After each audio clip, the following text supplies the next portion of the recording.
Bonjour à tout le monde, bonjour, je vous salue au nom merveilleux de notre Seigneur Jésus-Christ qui nous a fait grâce de vivre, qui nous a fait grâce d'être en vie, de respirer. Et sa parole nous dit que tout ce qui respire loue le nom de l'Éternel. Que tout ce qui respire loue le nom de l'Éternel, que ce soit dans les difficultés, dans le confinement, dans la maladie, sur un lit de l'hôpital, dans un hôpital, où que vous soyez, louez le nom de l'Éternel. Louez Dieu en toutes circonstances et en tout temps. Louez Dieu. Je bénis l'Éternel pour ce jour nouveau qu'il nous accorde et nous lui rendons grâce pour son amour infini. Dieu est vivant, Dieu est puissant, Dieu est présent, Dieu est capable, Dieu est parfait, Dieu est excellent, Dieu est merveilleux, Dieu est tellement bon, il est tellement bon, il est grand, au-dessus de tout, au-dessus de tous nos soucis, au-dessus de toutes ces tracasseries, au-dessus des maladies, au-dessus même de la mort. Il a dit, celui qui vit et croit en moi ne mourra point.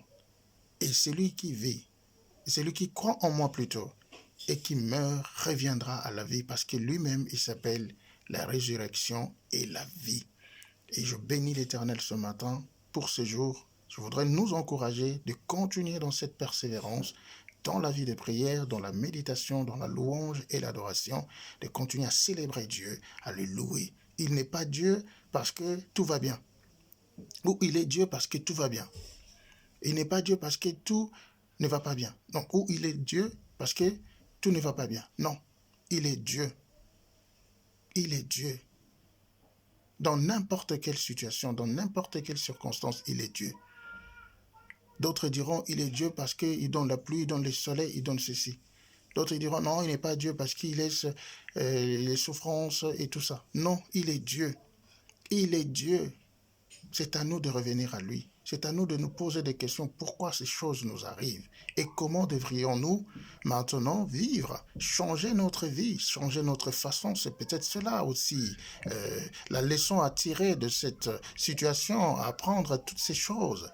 Et pour pouvoir faire toujours le bien et plaire à Dieu. Continuons à glorifier l'Éternel parce qu'il est merveilleux. Et ce matin, nous allons glorifier encore l'Éternel avec cette inspiration qu'il m'a donnée ce matin. Après, nous allons partager quelques portions des Écritures pour nous encourager à continuer toujours à faire le bien, à ne pas se lasser, à manifester notre amour envers les autres, envers nos prochains, partout où nous sommes. Total Sabolingo, Biscanio Sotozali, et tout l'accès Nzambe aza malamu ata na maladie liwa ezali fin en soi te. La mort n'est pas une fin en soi. La mort n'est pas une fin en soi parce que beaucoup bazobanga nde liwa bazobanga non kobanga liwa te kobanga maladie te banga nde Nzambe et kobongisa se préparer. Et demain, qu'est-ce qu'on peut faire? Et demain, si le Seigneur arrivait, si le Seigneur revenait, où serions-nous? Où serions-nous? C'est ça la bonne question à se poser. Même moi, la mort peut me faucher aujourd'hui, mais je ne crains rien. Parce que celui qui m'a dit, je serai avec toi. Celui qui m'a dit, tu reviendras à la vie. Je t'accorde la vie. Crois en moi. Et je cru en lui, il m'a donné la vie. Je n'ai pas peur de la mort. Et là, malgré le confinement, nous travaillons. Je vais aller travailler. Là, déjà, je suis en tenue de travail pour aller travailler. Donc, et avant cela, comme d'habitude, je voudrais nous encourager à continuer à persévérer, à nous soutenir dans la prière, à nous soutenir, prier les uns pour les autres. C'est ça la parole de Dieu, c'est ça la volonté de Dieu aussi. Donc continuons à le faire, continuons bien-aimés, continuons mes amis, ceux qui n'ont pas encore donné leur vie à Jésus-Christ, il est temps. Peut-être nous vivons nos derniers jours, qui sait? Qui sait, peut-être tu vis ta dernière journée, ou tes dernières heures, ou tes derniers jours, tes dernières semaines. Pourquoi ne pas changer? Pourquoi ne pas revenir à ce Dieu qui nous tend sa main d'amour, qui nous appelle, qui nous interpelle? Pourquoi ne pas revenir à lui? Il ne se lasse pas de pardonner. Il pardonne quand nous confessons. Il oublie, il efface nos péchés à cause de son nom, pour sa gloire, parce qu'il nous aime. Pourquoi ne pas revenir à Dieu?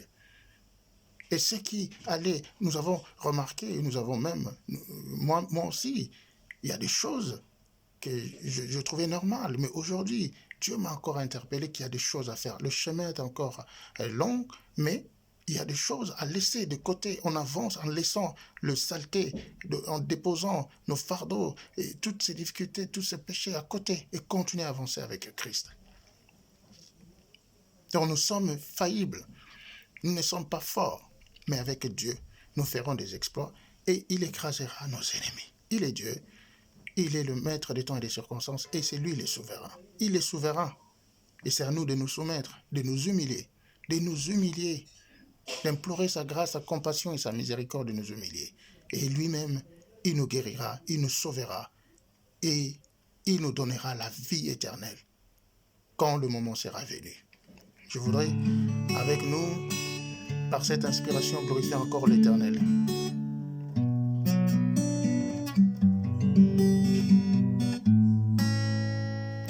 Soki oko kangola tewe, nani mosusu akoki kokangola. Soki oko bikisa te nkolo, nani mosusu akoki kobikisa. Soki oko limbisa tewe, nani mosusu akoki kolimbisa. Ozali Nzambe nanga. Mokote kokani na yo mokonzi ozali Nzambe bolingo mokote kokani na yo nguya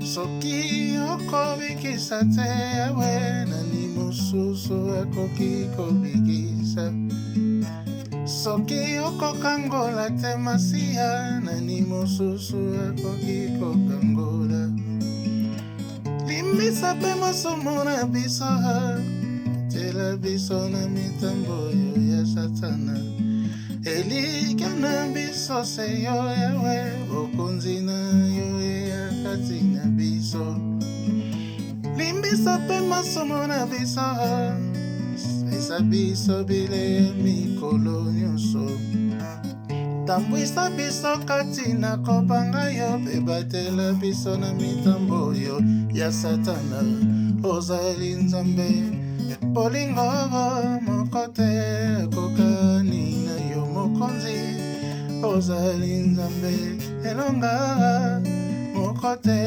kokani na yo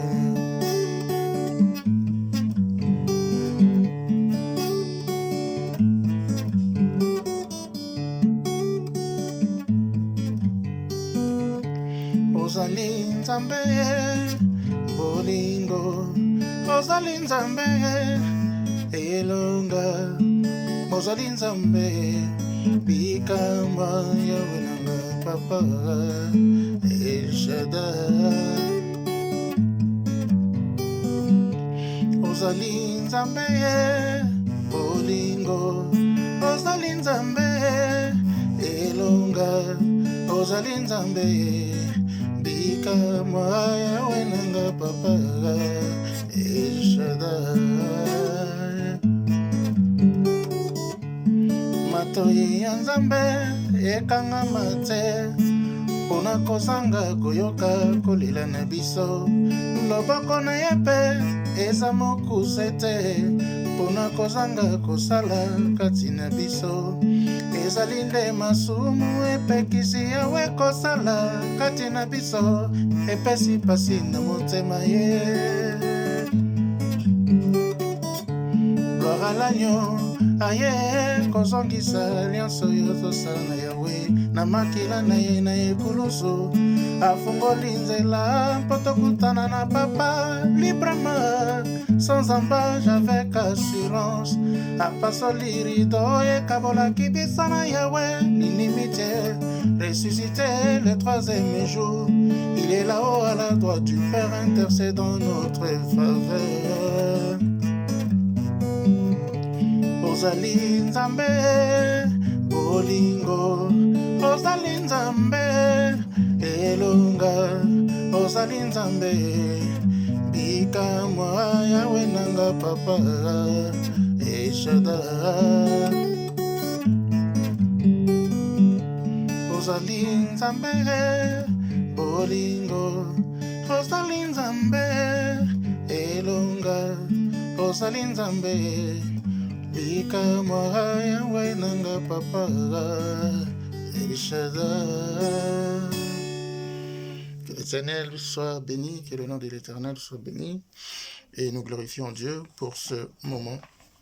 Nous allons partager quelques portions des Écritures.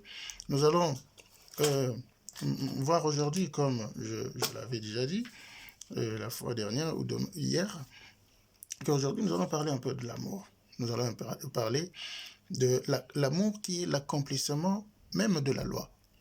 L'amour est l'accomplissement de la loi. Nous allons le comprendre en lisant les Saintes Écritures. Nous allons lire dans le livre de Matthieu, dans l'évangile de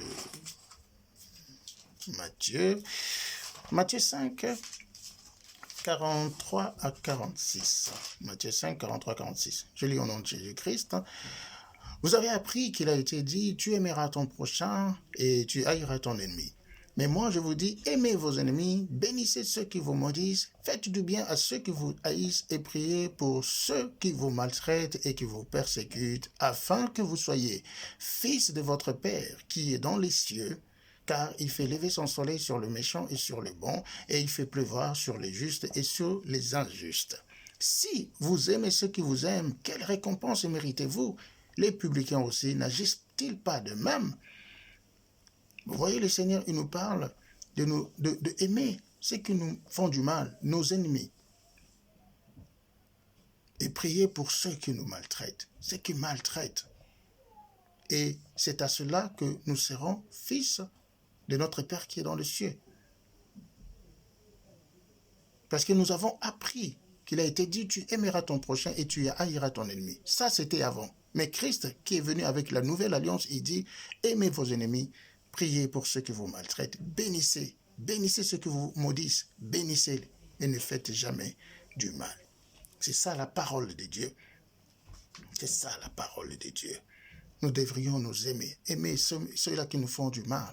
Continuez à aimer, car l'amour c'est Dieu. L'amour c'est Dieu. L'amour c'est Dieu. Nous allons encore lire, parce que il faut vraiment que nous apprenions à scruter les Écritures, à lire, parce que le Saint-Esprit, il est venu afin que nous connaissions la vérité. Il est venu pour nous convaincre du péché, de la justice et du jugement. Et la parole nous dit, quand le Saint-Esprit viendra, quand il vous enseignera toutes ces choses, personne ne dira à son frère, crains Dieu. Personne. Tout le monde craindra Dieu. Tous craindront Dieu. C'est la parole de Dieu. Dans le livre de Jean 13, 34, le Christ, notre Maître, il nous dit ceci. Je vous donne un commandement nouveau. Aimez-vous les uns les autres. Comme je vous ai aimé, vous aussi aimez-vous les uns les autres. À ceci, tous connaîtront que vous êtes mes disciples si vous avez de l'amour les uns pour les autres. Bien-aimés, le monde entier attend la révélation des fils de Dieu. C'est à travers l'amour. Tous reconnaîtront que nous sommes les disciples de Christ si nous avons de l'amour les uns pour les autres. Et dans l'évangile de Luc, le 10e chapitre, verset 25, il dit ceci, le Seigneur. Un docteur de la loi se leva et dit à Jésus, pour l'éprouver, « Maître, que dois-je faire pour hériter la vie éternelle ?» Il a posé la question pour hériter la vie éternelle. La vie éternelle. Et Jésus lui dit, « Qu'est-il écrit dans la loi? Qui lis-tu? Qu'est-ce que tu comprends dans ce que tu lis ?» Il répondit, « Tu aimeras le Seigneur ton Dieu de tout ton cœur, de toute ton âme, de toute ta force et de toute ta pensée, et ton prochain comme toi-même. » Jésus lui répondit, « Tu as bien répondu. » Jésus lui dit plutôt, « Tu as bien répondu. » Lui dit Jésus, « Fais cela et tu vivras. » Donc la vie éternelle est conditionnée à l'amour, qui est Dieu. Non seulement d'aimer Dieu, mais aussi aimer son prochain.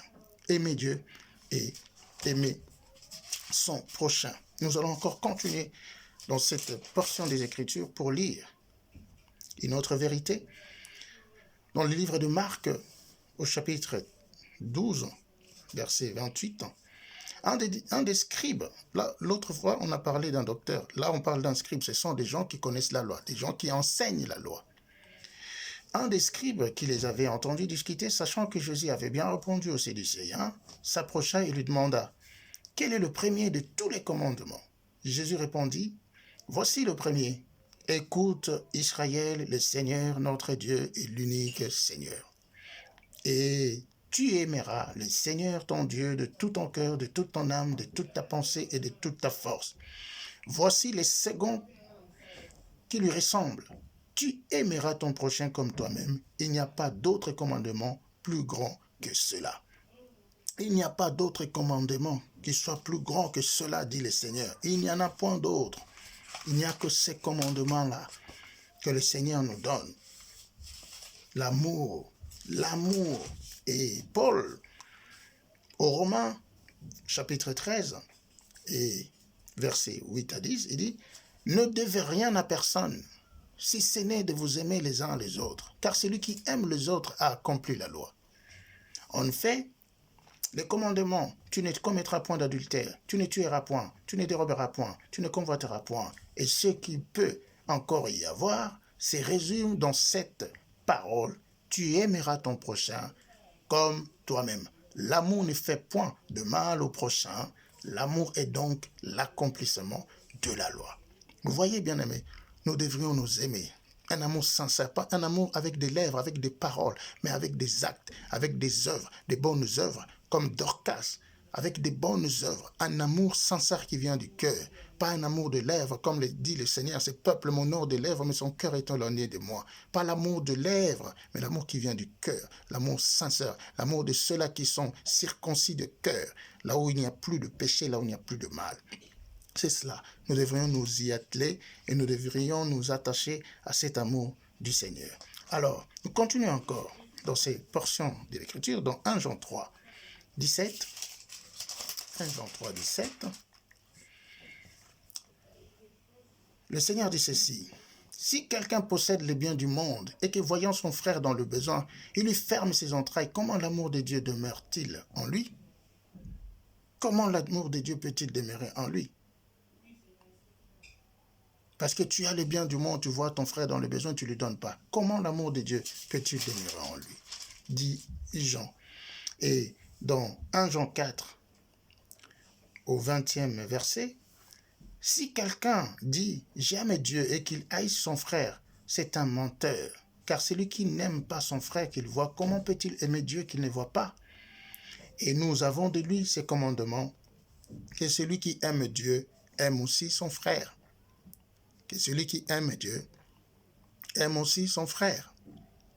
Que celui qui aime Dieu aime aussi son frère. Si quelqu'un dit qu'il aime Dieu et qu'il ne voit pas d'ailleurs, et qu'il n'aime pas son frère qu'il voit, c'est un menteur. C'est un menteur. Nous allons continuer pour conclure. L'épître de Paul aux Corinthiens.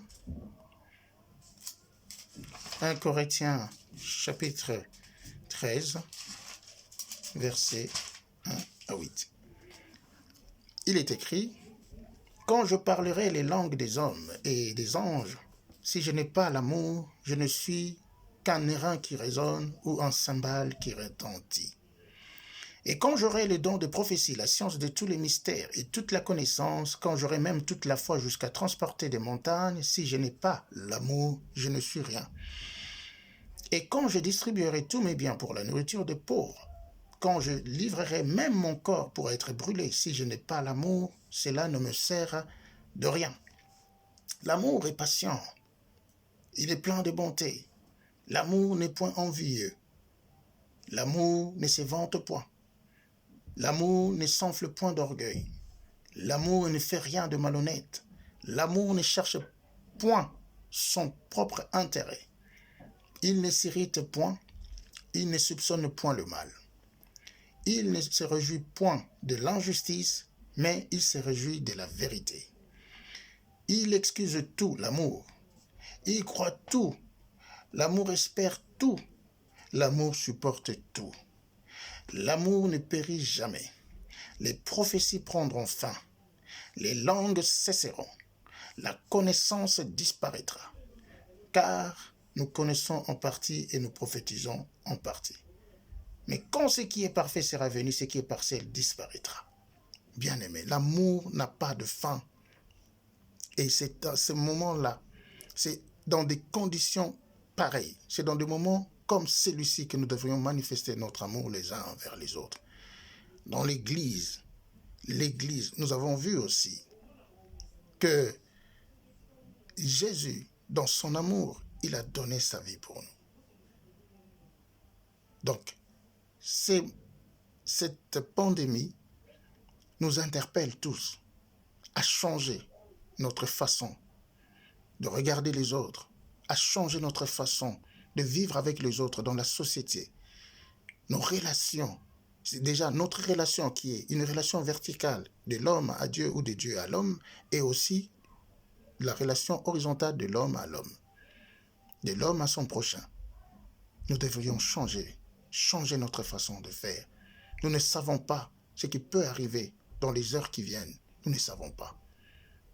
Parce que cette pandémie nous a prouvé que nous sommes rien, que nous ne maîtrisons rien, que nous sommes au courant de rien.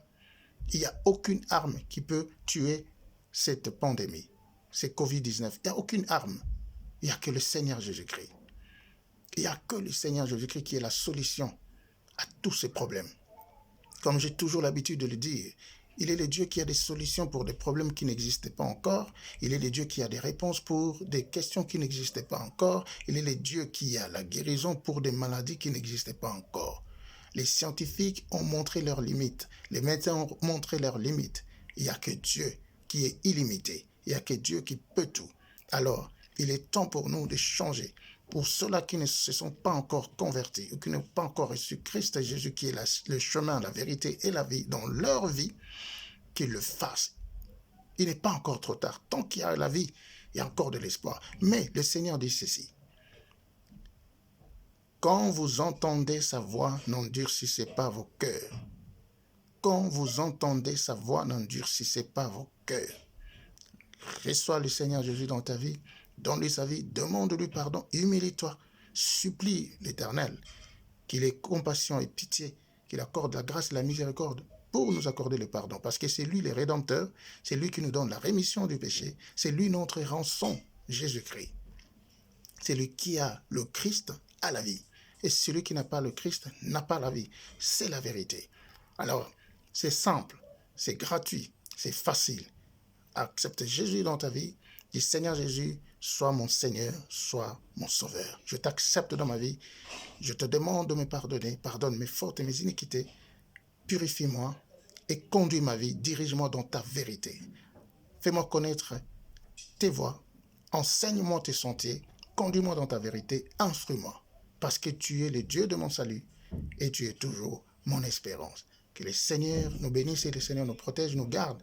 Que le Seigneur puisse mettre fin à cette maladie, qu'il puisse fortifier ceux qui sont dans les hôpitaux, en première ligne, des personnels soignants, toutes ces personnes. Et je sais que la solution viendra que de notre Seigneur Jésus-Christ. Que ce soit par un remède, par une formule, je ne sais pas, par une formule, je ne sais pas, mais ça viendra que de lui.